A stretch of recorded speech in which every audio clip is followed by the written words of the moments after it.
Hello दोस्तों, रोज़ की तरह अनुलिखित ब्लॉग में सबका हार्दिक स्वागत है। सबके मंगल मोक्ष की कामना के साथ बड़ों को मेरा नमस्कार, छोटों को मेरा शुभ आशीर्वाद। मैं ठीक हूँ, आशा करता हूँ कि आप ठीक होंगे।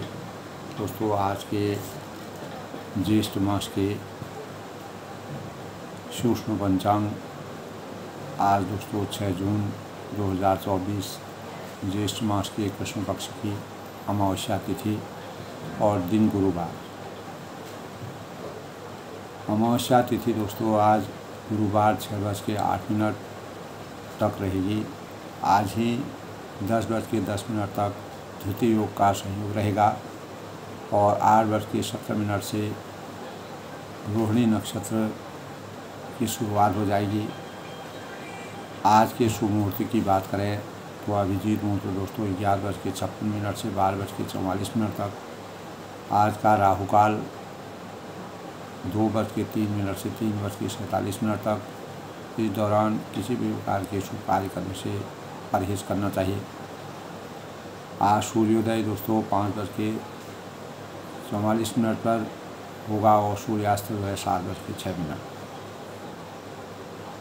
इस प्रकार दोस्तों, जैसे कि मैंने बताया तिथि योग, इस योग के जातक जो भी इस योग में जातक जन्म लेते हैं और धैर्यवान होते हैं और जल्दी कभी भी उत्तेजित नहीं होते हैं और उनके विचार और सोच समझ करके किसी कार्य का निर्णय लेते हैं और एक अच्छे स्वास्थ्य का आशीर्वाद उनको प्राप्त होता है। इस योग के जातक अक्सर देखा गया दोस्तों प्रतिभाशाली व बुद्धिमान होते हैं। इस योग में किसी भी चीज़ की नींव रखना शुभ कार्य माना गया है। जैसे भवन बनाना है, भूमि पूजन है, तो इस प्रकार के जो है शुभ कार्यों को किसी चीज़ की नींव रखना, इसकी संरचना करना, तो हमारे वास्तुकला के दृष्टिकोण से बहुत ही शुभ योग माना गया है।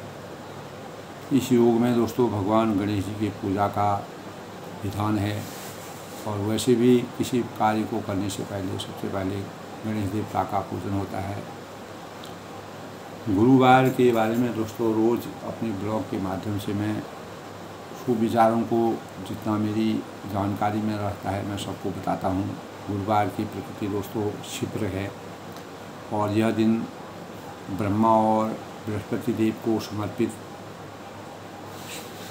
माना गया है और विष्णु भगवान की पूजा पाठ और विष्णु भगवान लक्ष्मी विष्णु भगवान का पूजन इस दिन होता है। भाग्य को जागृत करने और लंबी आयु के लिए की प्रार्थना करना, याचना करना, मनोकामना करना और परमात्मा का ध्यान लगाना गुरुवार का व्रत बहुत ही शुभ कार्य माना गया है। इस दिन हर एक जातक को जो भी गुरु ब्रह्मा गुरु विष्णु गुरुदेव महेश्वर गुरु साक्षात परम तस्मै श्री गुरुदेव नमः, यानी माँ सरस्वती और गुरु सरस्वती का आशीर्वाद हमको गुरु की कृपा से होता है। तो गुरु का ध्यान लगाना, माँ सरस्वती के भावों का हमारे जीवन में संचार होता है और संकल्प तो दोस्तों हमें यह दिन भगवान विष्णु को समर्पित माना गया है।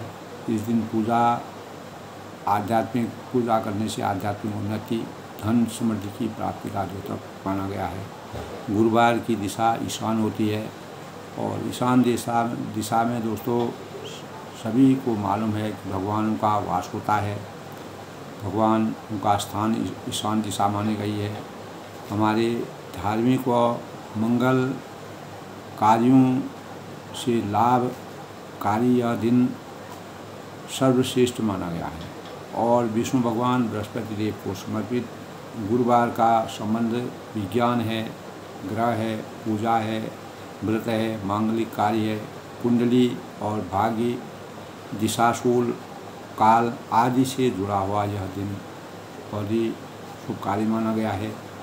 इस दिन दोस्तों भगवान विष्णु की पूजा पीले वस्त्रों को धारण करना चाहिए। पीले फूल, पीला चंदन, पीले वस्त्र और पीले फलों का भगवान विष्णु भगवान को भोग लगाना चाहिए। और किसी प्रकार के भी दोस्तों इस दिन लेन देन से बचना चाहिए। और चंदन है विष्णु भगवान को समर्पित करना चाहिए। इस प्रकार दोस्तों विष्णु भगवान हमारे जीवन में सरस्वती माता ज्ञान और बुद्धि की मानक मानी गई है, यानी इससे हमें ज्ञान प्राप्त होता है और हमारी बुद्धि का संचार होता है। तो भगवान विष्णु की पूजा तथा माता सरस्वती का पूजन उपवास करना इस दिन शुभ माना गया है। गुरुवार का दिन चने की दाल और गुड़ का भोग विष्णु भगवान को लगाना शुभ माना गया है। और बृहस्पति की पूजा से पेट संबंधी जो हमारे विकार होते हैं वह दूर होते हैं और दीर्घायु की कामना इस दिन की जाती है। गुरुवार का दिन इस दिन दोस्तों ओम ग्रांग ग्रीं ग्रोंग सह गुरुवे नमः मंत्र का जाप 3 बार 5 बार या 16 बार करके पूजा अर्चना ध्यान के बाद करना चाहिए। माला जाप करना शुभ कार्य माना गया है। बृहस्पति को मजबूत करने के लिए गुरुवार को पानी यानी हल्दी से स्नान करना चाहिए। उससे हमारी नकारात्मक ऊर्जा जो होती है वह दूर हो जाती है। और बृहस्पतिवार के धन का दान नहीं करना चाहिए। और बृहस्पति माता और सरस्वती की पूजा उपासना ज़रूरतमंदों को चने की दाल है, नमक है, गुड़ है, हल्दी है, पीले वस्त्र, सोना, जो भी जिसकी सामर्थ्य के अनुसार जो भी हो उसको दान करना शुभ कार्य माना गया है। और लोहे का सामान खरीदने से इस दिन परहेज करना चाहिए। और गुरुवार का गुरु का सूचक माना गया है। बृहस्पति ग्रह को मजबूत करने के लिए पीला वस्त्र पहनना चाहिए। आहार में हल्दी शामिल करनी चाहिए और पीले फलों का सेवन करना चाहिए। और शाकाहारी भोजन करना इस दिन शुभ माना गया है। और किसी प्रकार के भी और सादा जीवन उच्च विचार की भावनाएं मानव जीवन के अंतर्गत होनी चाहिए। इसीलिए यह दिन दोस्तों हमारे जीवन में बहुत ही शुभकारी माना गया है और इससे हमारे जीवन में तो इसी क्रम में दोस्तों गुरुवार के विषय में मैंने अपनी भाव प्रस्तुत किए। आज लंका कांड का विषय प्रसंग रामचरितमानस के अनुसार लगातार चल रहा है। रावण के किले में मर्यादा पुरुषोत्तम भगवान राम जी ने वानरों की सहित पूरे सेना को लेकर के प्रवेश कर गए हैं। चारों किलों को घेर दिया गया है और वानरों में और राक्षसों में युद्ध की विष्का शुरू हो गई है। अनेक प्रकार से वानर जिस प्रकार से राक्षसों को हानि पहुंचा रहे हैं, क्योंकि मर्यादा की रक्षा करने के लिए, नीति की रक्षा करने के लिए और इस जीवन में सृष्टि की संरचना को हमेशा के लिए विद्यमान रखने के लिए मर्यादा पुरुषोत्तम भगवान राम जी ने मानव रूप में अवतरित होकर के 14 साल के वनवास के दौरान वनों का, नदियों का, झरनों का, अनेक प्रकार के प्राकृतिक छटाओं का जिस प्रकार से वर्णन किया और अनेक प्रकार के जो दीनहीन थे, गरीब थे, ऊंची नीची जाति, जिनसे भी है अपने आदर्श और भावों का एक दूसरे से जोड़ने का प्रयास किया। यही हमारे भारतीय दर्शन की सबसे बड़ी मर्यादा है। यह मर्यादा दोस्तों हमारी हजारों साल पुरानी है। तो रघुकुल रीत सदा चले आई, प्राण जाए पर वचन जाई, रघुकुल की मर्यादा है। मर्यादा के प्रतिकूल हमको कोई भी कार्य नहीं करना चाहिए। यही हमारी नीति हमको सिखाती है। हमारे वेद हैं, शास्त्र हैं, उपनिषद हैं, सभी में इस प्रकार के भाव हैं। तो रामचरितमानस में मर्यादा पुरुषोत्तम भगवान राम जी का जो आदर्श और मर्यादा के अनुकूल चलने के जो भाव थे, हर एक प्रसंग में जिससे भी उनका संवाद होता है, आचार विचार होता है, जो भी कार्य वह करते हैं उसमें मर्यादा के का पूरा ध्यान रखा जाता है। बिना मर्यादा के कोई कार्य नहीं किया जाता है, चाहे वह उसमें लाभ हो या हानि। तो लाभ हानि, जीवन मरण, ये सब परमात्मा के हाथ में है दोस्तों। जो जस करें तस फल जाका, विश्व प्रधान रचि राखा, जो जस करें तस फल जाका। यह संसार, यह सृष्टि दोस्तों, हम जिस प्रकार का कार्य करते हैं, हमारे कर्तव्यों के निर्वहन के लिए सृष्टि में जब हम पैदा हुए हैं, परमात्मा ने इस सृष्टि की रचना की। मानव अवतार में जिसका मर्यादा भगवान राम जी मानवीय लीलाओं की अनेक प्रकार से जो रचनाएं की, वह हमारे लिए एक प्रकार से प्रेरणा के स्रोत हैं। अच्छाई और बुराई में क्या अंतर होता है, कल के प्रसंग में दोस्तों यही था कि रावण पाप का भागी बना और मर्यादा पुरुषोत्तम भगवान राम जी पुण्य के भागी बने। क्योंकि नीति और मर्यादा और आदर्शों के अनुरूप हम अपने जीवन को चरितार्थ करते हैं, हम हमेशा हमारा जीवन प्रसन्न रहता है। हमारी चेतना, हमारी जो चित्त जो है, चित्त में जो है हमारे जीवन भर का जो लेखा जोखा होता है, हम दैनिक जीवन में जो कार्य करते हैं उसका पूरा संपूर्ण लेखा जोखा हमारे चित्त में होता है। उसी के अनुसार हमारा चित्त हमको भगा देता है कि हमको आज के दिन में हमने क्या बुराई की, क्या अच्छाई की। तो उसका गणितीय ढंग से जो आंकलन होता है दोस्तों, वही हमारे जीवन के संरचना में लिखा जाता है और वही हमारे जीवन को परिलक्षित करता है। इस प्रकार मर्यादा पुरुषोत्तम भगवान राम जी ने अनेक बंधु बांधवों से मिलकर के, ऋषि मुनियों से मिलकर के और अनेक दुखी जनों से मिलकर के, और जिनको मान सम्मान, ज्ञान, आचार विचार के बारे में कोई भी ज्ञान नहीं था, उनको भी आदर्श और मानवीय रूप में ढालने का जो प्रयास मर्यादा पुरुषोत्तम भगवान राम जी ने किया, वह उनकी आदर्शता का सबसे बड़ा प्रतीक है। तो अनेकों प्रकार के अस्त्र शस्त्र और धनुष बाण धारण करके करोड़ों बलवान और रणधीर राक्षस वीर परकोटे के चारों ओर, किले के चारों ओर रावण के स्थित हो गए। रावण को अनेक बार समझाने के बाद भी अंतोगता उसको कोई परवाह नहीं थी। उसके किले में रणभूमि की दोस्तों एक नीति बनाई जाती है। उसी नीति के अनुसार सभी जो भी रण में जो योद्धा काम करते हैं, उनको नीति के अनुसार सभी रचनाएं बताई जाती हैं, भाव बताएं किस समय क्या कार्य करना है। तो बादहीं भीर नफीर अपारा, सुनि कादर उर्गदाही दरारा, देखी जाए कपिन की धट्टा, अति विशाल भारत। यानी अगणित जो है नफीरी और भेरी बज रही हैं, युद्ध के नगाड़े बज रहे हैं, सुनकर कायरों के हृदय में दरारें पड़ रही हैं और जाकर अत्यंत विशाल शरीर वाली योद्धा बंदर और भालू की आपस में संघर्ष हो रहा है। ये भी मर्यादा पुरुषोत्तम भगवान राम की एक नरलीला है। तो धावहीं गनहीन अवघट घाटा, पर्वत फूल करें गए बाटा, कटकटाएँ कोटिन भटगत गई, दर्शन ऊट काटें अति लटें।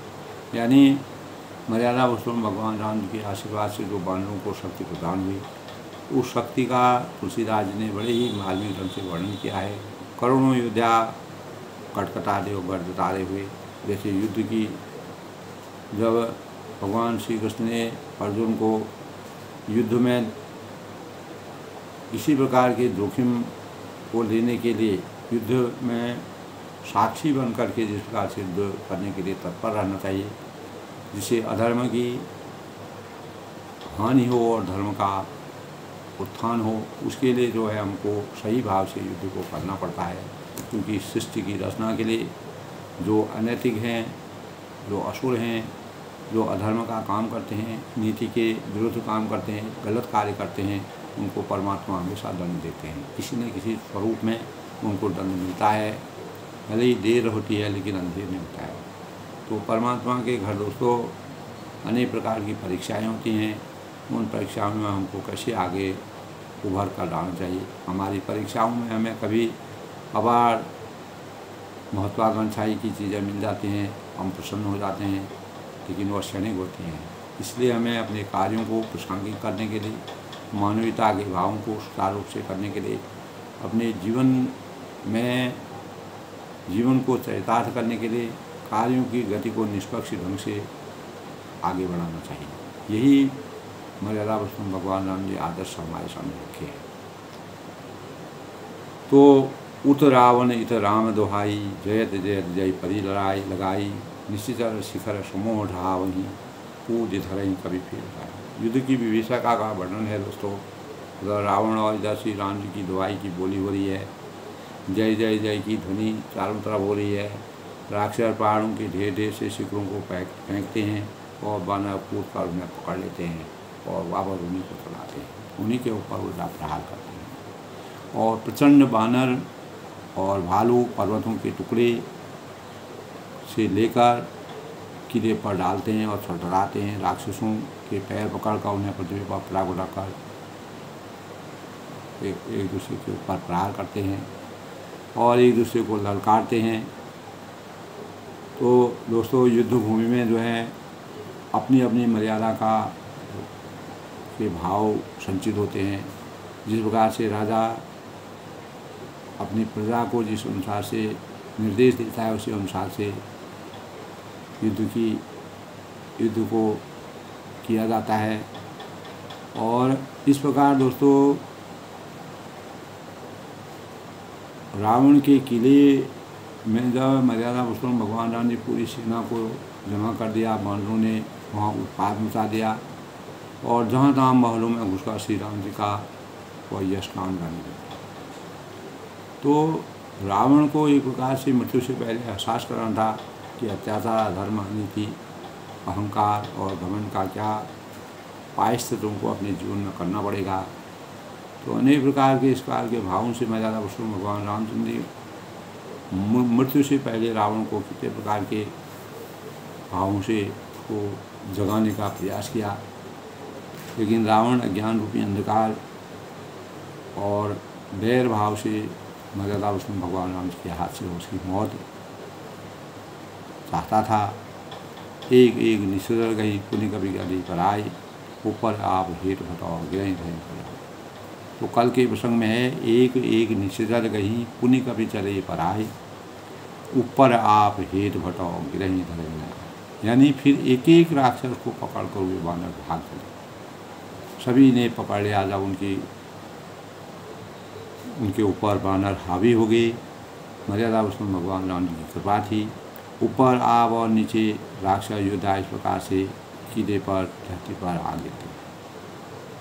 तो इस प्रकार दोस्तों मर्यादा पुरुषोत्तम भगवान रामचंद्र जी ने जिस प्रकार से एक मर्यादित ढंग से युद्ध करने रावण को जिताया, तो भाव भक्ति हमारे जीवन का एक प्रतिमान होता है। तो धर्म को सुख का मूल मानते हुए कहा है दोस्तों कि सुखस्य मूलम धर्म, सुख का मूल धर्म है। धर्म के अनुसार, नीति के अनुसार अपने कार्यों को संचालित करना, परमेश्वर की सर्वोत्कृष्ट रचना मानवीय सत्ता के उन्नयन के लिए धर्म को ही सबसे सामाजिक और आध्यात्मिक दोनों ही क्षेत्रों में पूर्ण सामंजस्य स्थापित किए जाने के लिए सर्वाधिक महत्व दिया गया। बिना धर्म के हम किसी कार्य के को जो है सही ढंग से परिणत नहीं कर सकते। तो धर्म ही सामाजिक विकास के लिए और सदाचार और आध्यात्मिक उन्नति के लिए यही भाव मर्यादा पुरुषोत्तम भगवान राम जी अपने जीवन में चरितार्थ किया। और उसी के विपरीत जो है अधर्म के अनुसार जो रावण ने कार्य किया तो उसकी क्या गत होती है। तो धर्म और भाव भक्ति की बातें मैं बता रहा हूँ दोस्तों। तो आध्यात्मिक उन्नति और भाव भूमि तैयार करता है। मनोविज्ञान की दृष्टि से भी अगर हम सोचें तो मनुष्य के 3 पक्ष ही होते हैं, कर्म, ज्ञान और भक्ति। में सर्वाधिक सुगम और सबसे अच्छी, सबसे आसान भक्ति होती है। तो वर्तमान भौतिकवादी जो संसार है दोस्तों, हम अभावों और प्रभावों के झंझावातों से जूझ जाते हैं। अनेक प्रकार की महत्वाकांक्षा में हमें अपनी आशाओं से अधिक अपेक्षाएं निरंतर हमारे अंतःकरण में बढ़ती रहती है, जो हमारे लिए एक प्रकार का बोझ हो जाती है। तो कभी भी अभावों से ग्रस्त रहते हैं तो कभी प्रभावों के दबाव में त्रस्त रहते हैं। ऐसा मानव वेदना है। ये दोनों ही स्थितियां दोस्तों हमें तनाव देती हैं, हमारे मस्तिष्क को, अंतःकरण को विकृत करती हैं। तो हम अभावों के कारण सदैव तरसे हैं और तड़पे, और प्रभावों से बचने के लिए सदैव सहमे और तपे। तो दोस्तों इन दोनों ही स्थितियों में मानव टूटकर बिखर जाते हैं और एक न एक दिन हमारी जीवन लीला समाप्त हो जाती है। यही रावण के अंतःकरण में हुआ।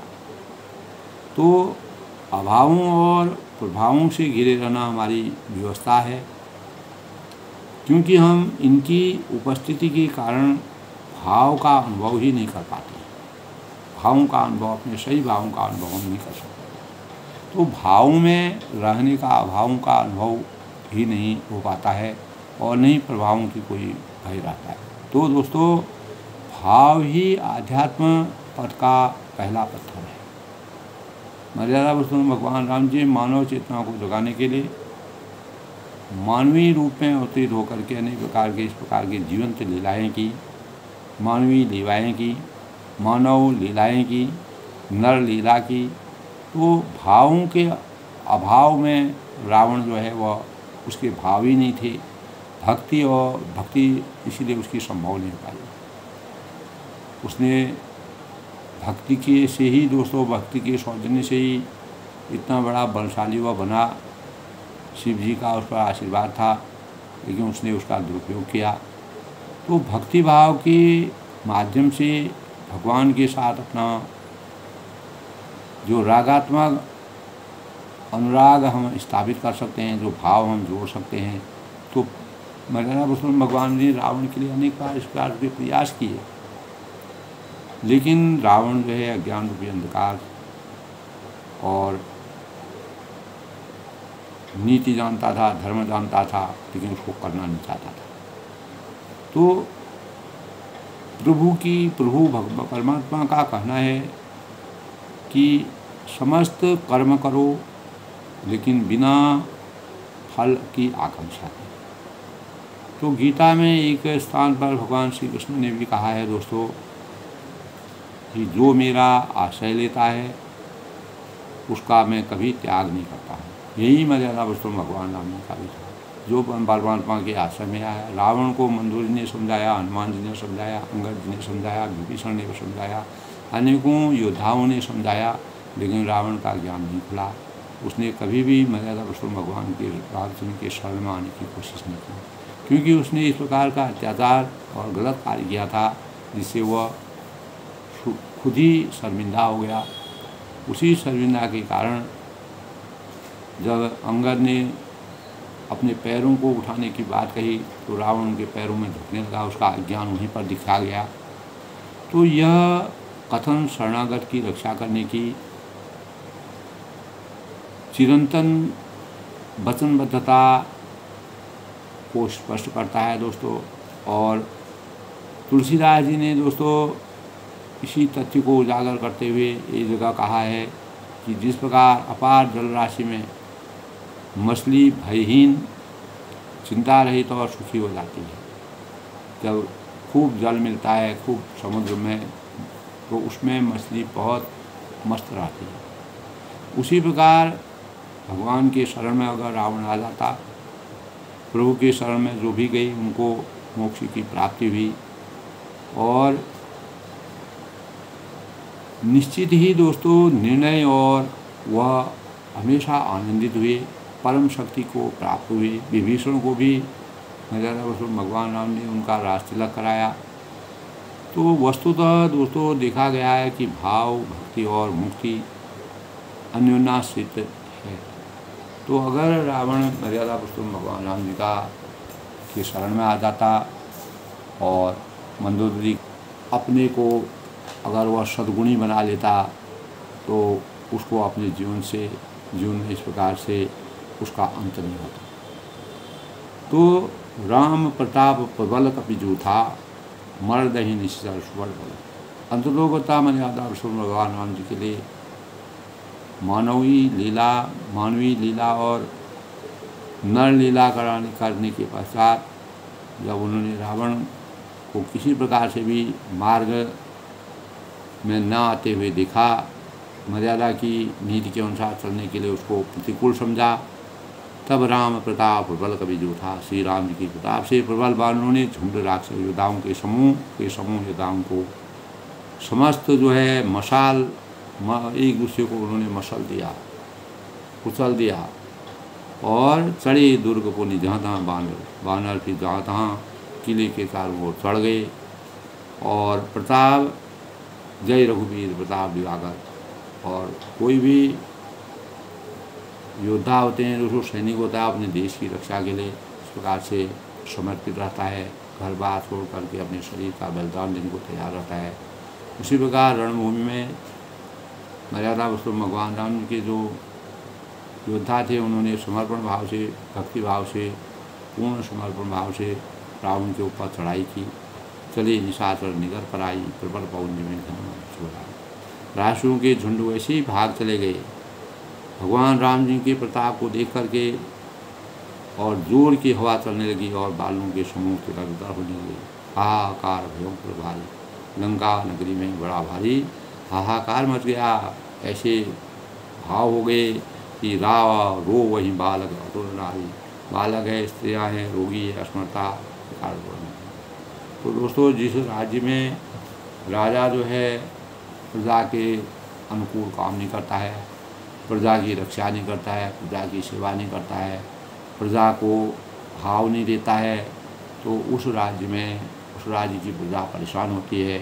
और वह राजा जब जन्म के बाद जब मृत्यु प्राप्त करता है तो हमेशा वह नरक का भोगी होता है। यही भाव रावण के लिए थे। तो रावण के भी यही गत हुई दोस्तों। सब मिल दे रावण ही गाली, तब सभी जो है मिल कर के रावण को गाली देते हैं और राज कर दे ही मृत्यु कहला, और कहते हैं कि मृत्यु, इसने हमारी मृत्यु बुला ली।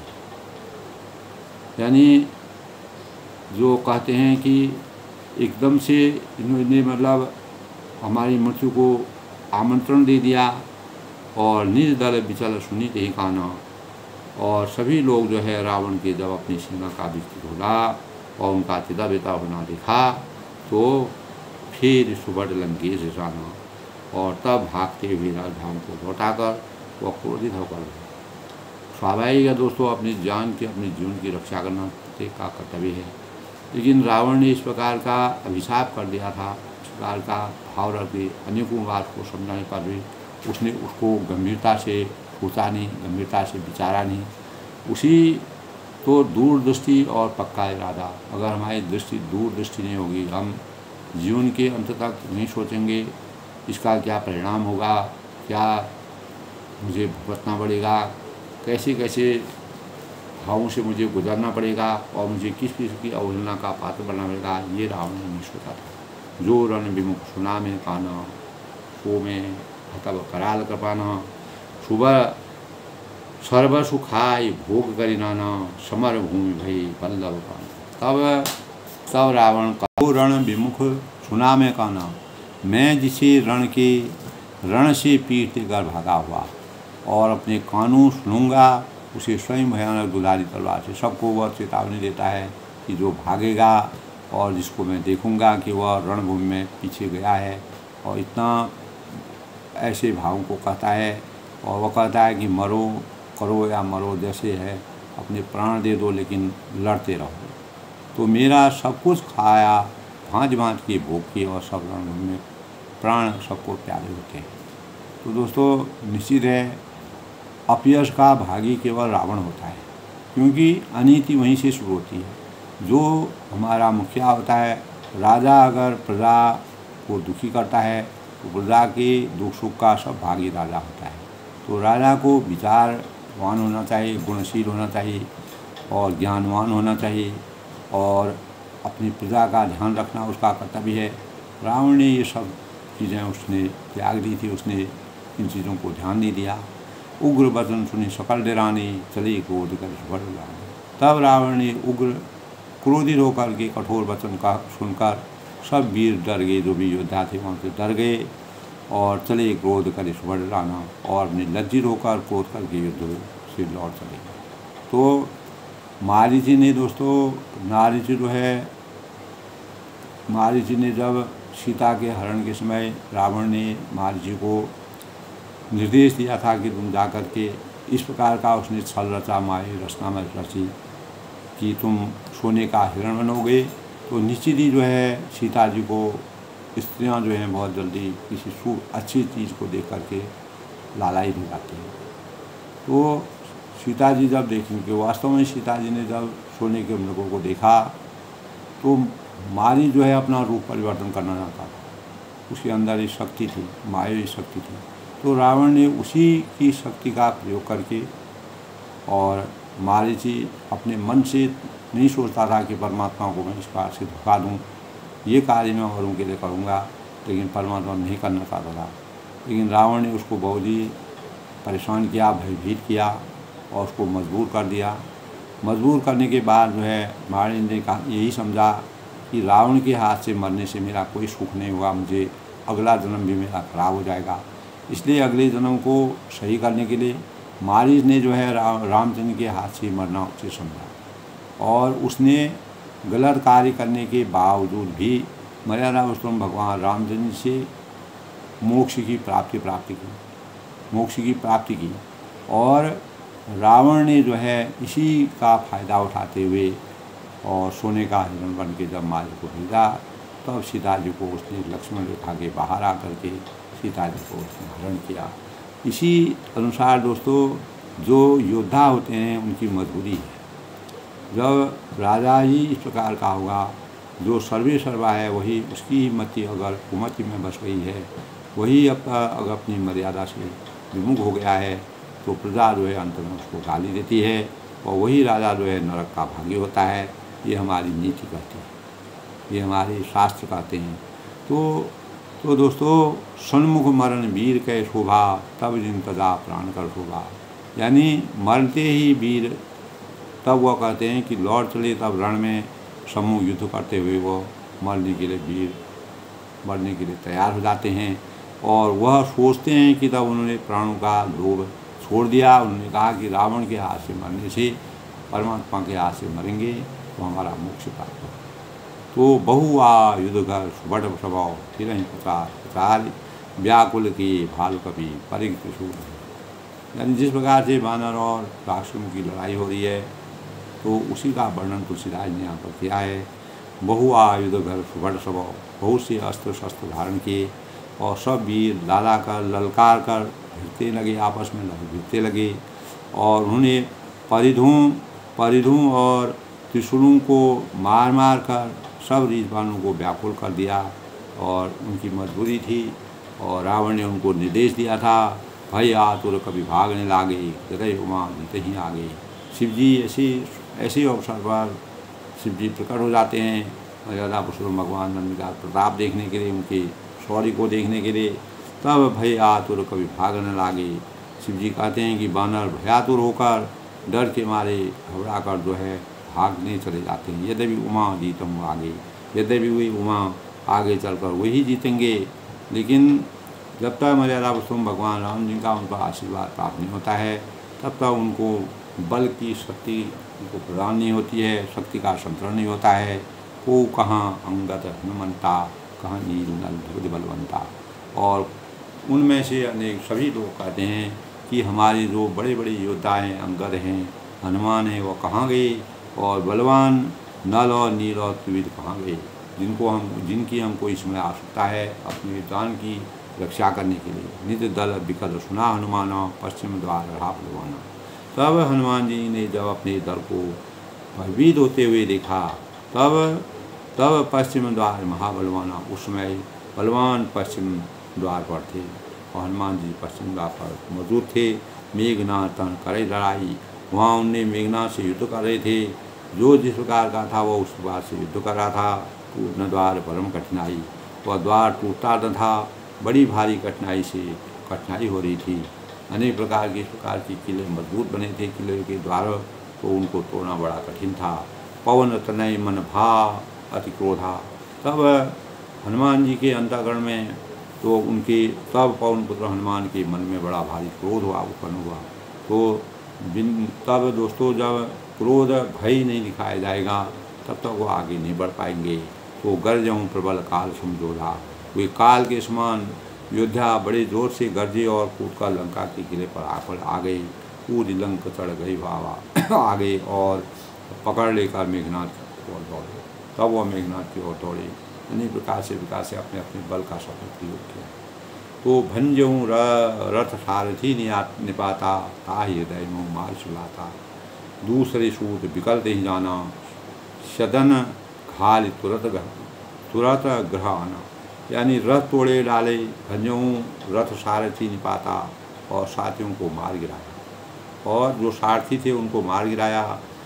गर्जऊँ प्रबल काल सम, ताहि हृदय मुँह मार सुलाता, और ताहि हृदय और मेघनाथ की छाती में हनुमान जी ने लात मारी।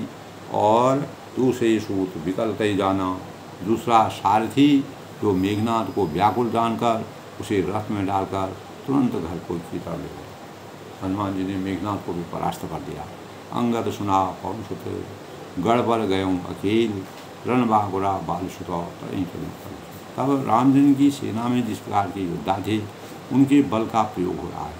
तो इधर अंगद ने सुना कि पवन पुत्र हनुमान किले पर अकेले ही हो गए हैं, और अंगद सुना पवन सुत गढ़ एवं अकेले हो गए हैं।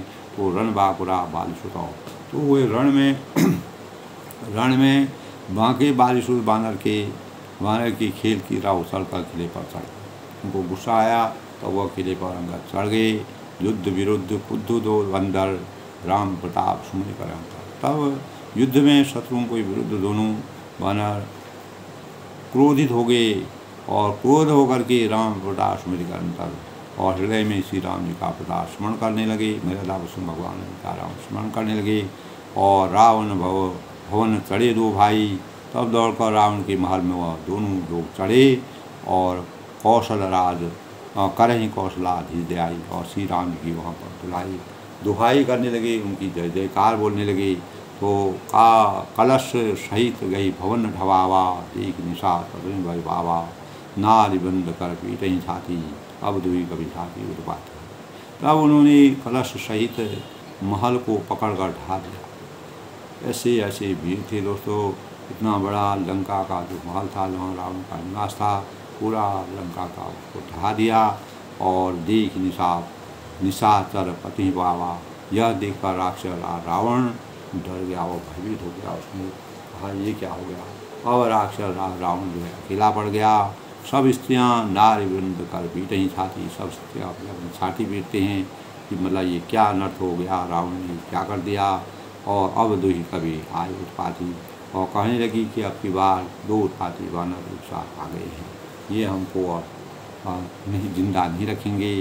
तो कपि लीला करे नहीं डरावही। वानर लीला करके, वानरों की जिस प्रकार की लीला होती है, घुड़की देकर और दोनों उनको डराते हैं। रामचंद्र का सुदर्शन आयु और श्री राम जी का सुंदर यश उनको सुनाते हैं। उन्हीं कर गही कव कंचन के खंबा, फिर सोने के खम्भों को हाथों से पकड़कर उन्होंने परस्पर कहा कि यह उत्पात आरंभ किया जाए। ऐसे उत्पात आरंभ करके युद्ध को जीता जा सकता है। गर्ज बरी रिभुकट बधारी, लागी मर्दी भुजबल भारी, कायऊँ लात चपटेन के हूँ, भजऊँ न राम ही सोफल ले हूँ। वे गरज कर शत्रु की सेना के बीच में कूद पड़े, और अपने लागे मर्दे भुज बद भारी, और भारी भुजबल के उनका मर्दन करने लगे। और काहूँ लात चपेटनी ये हूँ, और किसी की लात से और कोई किसी को थप्पड़ देकर पकड़ लेते। तो तुलसीदास ने दोस्तों जिस प्रकार रणभूमि में जिस प्रकार का वर्णन होता है, जैसे लड़ाई के प्रसंग अनेकों होते हैं, उसी प्रसंग का वर्णन किया है। और भजऊँ न राम सुफल ले हो, और कहते हैं कि तुम श्री राम जी को नहीं भजते हो, उसका यह फल तो एक एक सो मरदही तोड़ चलाव मुंड, और रावण आगे परही थे जन्म फूटे दधी खुद। तब एक दूसरे को रगड़ कर इस प्रकार के आपस में रगड़ करके मसल डालते हैं, और सिरों को तोड़कर तोड़ी चलाव मुंड सिरों को तोड़कर फेंकते हैं, और रावण आगे परहते वे सिर जाकर रावण के आगे सामने फेंक देते हैं, और जन्म फूटे दधी कुंड। ऐसा लग रहा है कि दही के जो कूड़े हैं वह फूट रहे हैं। इस प्रकार का वर्णन जो है तुलसीदास ने किया है। वानर और राक्षसों के बीच में जिसका का युद्ध होता है, महान युद्ध जो है, नल है, नील है, अंगद है, हनुमान है, और सुग्रीव हैं, अनेक प्रकारों के वीर योद्धा हैं, वो अपने अपने वीरता का वर्णन कर रहे हैं। यही भावकार भी नहीं माना तो उसको इस प्रकार का भावों को दिखाना आवश्यक था। महा मुखियादि गावही ते पद गई प्रभु पास लावही। तब जिन बड़े मुखियों प्रधान सेनापतियों को पकड़ पाते हैं, उनको पैर पकड़ कर उन्हें प्रभु के पास फेंक देते हैं। कहीं विभीषण तिनके नाम, और विभीषण जी उनके नाम बताते। विभीषण को एक एक करके सभी योद्धाओं का नाम मालूम है। ते राम तिन्हों धामा, और श्री राम जी उन्हें अपने अपने धाम परम पद को देते। ऐसे राक्षसों को भी जिनको रणभूमि में मर्यादा पुरुषोत्तम भगवान राम जी इस प्रकार से रावण के परिताप और रावण के अहंकार को समाप्त करने के लिए उनका वध किया था। अनेक देवताओं और वानरों की योद्धाओं ने, तो उनको जो है श्री रामचंद्र ने विधिवत जो है उनको मोक्ष की प्राप्ति कराई। यही रामचंद्र की सबसे बड़ी मर्यादा है। खल मधु मनुजात द्विजा मिश भोगी, पावही गति जो राचल होगी। ब्राह्मणों का खल मनुजात द्विजा मिश भोगी, ब्राह्मणों का मांस खाने वाले वे नरभोगी दुष्ट राक्षस भी परम गति को प्राप्त कर रहे। यही मर्यादा भगवान राम की सबसे पावही गति जो जातक जो, और जिनकी योगी भी याचना किया करते हैं, जिनको मोक्ष प्राप्त होता है उनको योगी भी याचना करते हैं, उमा राम मुझे करुणा कर। और यही बात शिव जी उमा पार्वती से कहते हैं कि हे उमा, श्री राम जी बड़े ही कोमल और करुणा के थे। यानी वो ये भी समझते हैं कि इसमें दोष और उनका नहीं है, और योद्धाओं का दोष नहीं है, इसके लिए सबसे बड़ा दोषी है तो रावण है।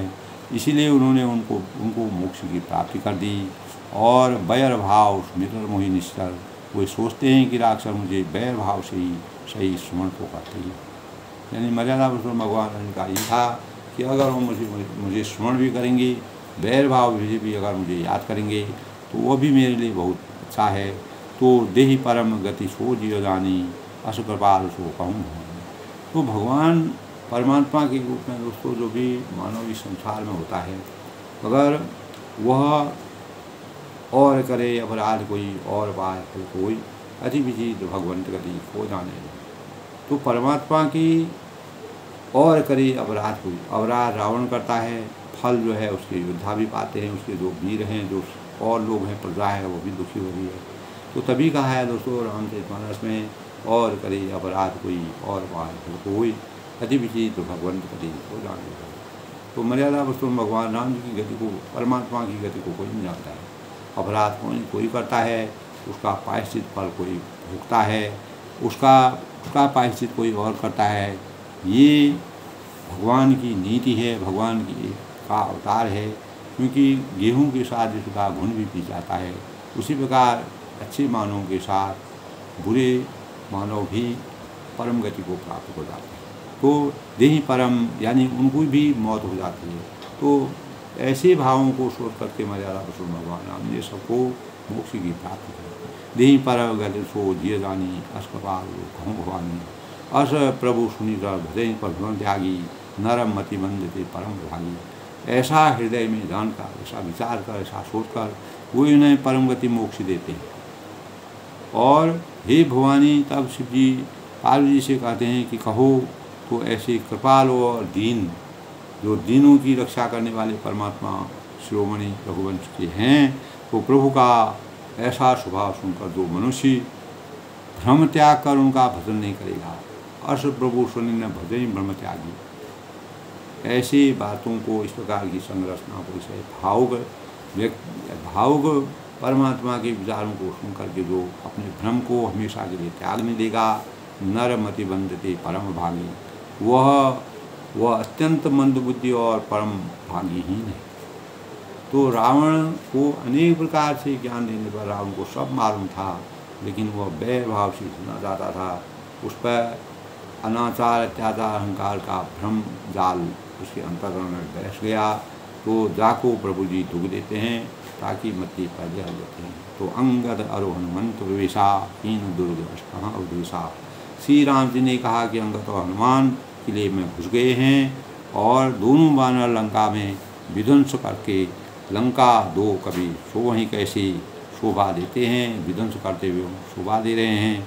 और जैसे दो मंदरांचल समुद्र को मथ रहे हैं, दो योद्धा हैं और मंदरांचल जैसे पर्वत को मथ रहे हैं। और ऐसा भाव जो है उनके यानी अंगद और हनुमान जी के चित्रण चरित्र से पता होता है, उसी का ज्ञान हमको होता है। भुज बल रिपुदल दलमली देख दिवस कर अंत। और भुज बल रिपुदल दलमली देख दिवस कर अंत, कूदे जुगल बिगल सुमो आई जहाँ। यानी भुजाओं के बल से शत्रु की सेना को कुचल कर मर्यादा पुरुषोत्तम भगवान रामचंद्र जी ने अंगद और हनुमान को इस प्रकार की शक्ति प्रदान की थी कि अपने भुजाओं के बल से ही शत्रु की सेना को कुचल कर और मसल कर देख दिवस कर अंत, फिर दिन का अंत होता देखकर हनुमान और अंगद दोनों कूद पड़े और कूदे जुगल बिगल समो आए जहाँ भगवान। और श्रम थकावट रहित होकर इस प्रकार की कठिन कार्य को करने के भाव, इस प्रकार की रण की भेड़ी से रण के मैदान में जिस प्रकार से उन्होंने शक्ति के भाव प्रसार किए, उनसे रहित होकर वहाँ आ गए और भगवान श्री रामचंद्र के पास चले गए। तो दोस्तों, इस प्रकार रावण जब युद्ध क्षेत्र में उतर गया, अभी सारे जो योद्धा हैं, योद्धाओं को गिन गिन करके जो है उनको मोक्ष की प्राप्ति मर्यादा पुरुषोत्तम भगवान राम से कर रहे हैं। अभी रावण और रामचंद्र की युद्ध का बड़ा विस्तार भारी वर्णन है और अंगद और हनुमान जी किस प्रकार से रणभेरी में जो है अपने बल का प्रयोग करते हैं अंतोगता, और रामचंद्र के पास श्रम आई जहाँ भगवंत, और सब जो है अपने बल का प्रयोग करके उन्होंने अपने बल का प्रयोग किया और कूद पड़े और थकावट को वहीं पर समाप्त करके थकावट रहित होकर के वह वहाँ आ गए जहाँ भगवान श्री रामचंद्र थे। तो पूरा रण की योजना बनाई जाती है दोस्तों, और इस योजना के रणनीति बनाई जाती है। उसके अंदर युद्ध को परिभाषित किया जाता है, युद्ध में विजय प्राप्त की जाती है। इसी प्रकार दोस्तों अभी जो है सेनाओं का आपस में लड़ाई हो रही है, उसका पूरा प्रसंग जो है तुलसीदास ने इस प्रकार से किया है कि मान लो वह साक्षात रूप में बोल रहा है। तो इस प्रकार से जो है रावण और रामचंद्र के युद्ध का जो वर्णन है वह लंकाकांड में विधि विधान के साथ तुलसीदास ने वर्णन किया है। आज के प्रसंग में दोस्तों यही होता है कि जब रावण ने अत्याचार और अहंकार के कारण, इसीलिए हमारे जीवन में एक व्यक्ति अगर ज़रा बुराई करता है और न्याय करता है, अधर्म करता है, अपनी प्रजा की रक्षा नहीं करवाता है, तो उससे पूरी प्रजा दुखी होती है। तो जो शीर्ष पर बैठे हुए लोग होते हैं, अगर वह अपनी मर्यादा का सही ढंग से अनुपालन नहीं करते हैं तो वह जो है प्रजा को भुगतना पड़ता है। इसीलिए नीति और मर्यादा और अपने आदर्शों के अनुसार कार्य को करने के लिए हमें रामचरितमानस से इस प्रकार की प्रेरणा मिलती है कि नीति और मर्यादा के अनुसार कार्य को हमेशा संपन्न करना चाहिए। यही मानव जीवन का सबसे बड़ा रहस्य है। इसीलिए परमात्मा ने मानव जीवन में अवतरित होकर के इस प्रकार की युद्ध की विभीषिका में अपने योद्धाओं और राक्षसों से इस प्रकार से लड़ाई करके और सृजनात्मक लड़ाई करके मानव चेतना को जगाने का प्रयास किया। सबके मंगल भविष्य की कामना के साथ आज के प्रसंग जैसा कल फिर आगे का प्रसंग। सब लोग खुश रहें, प्रसन्न।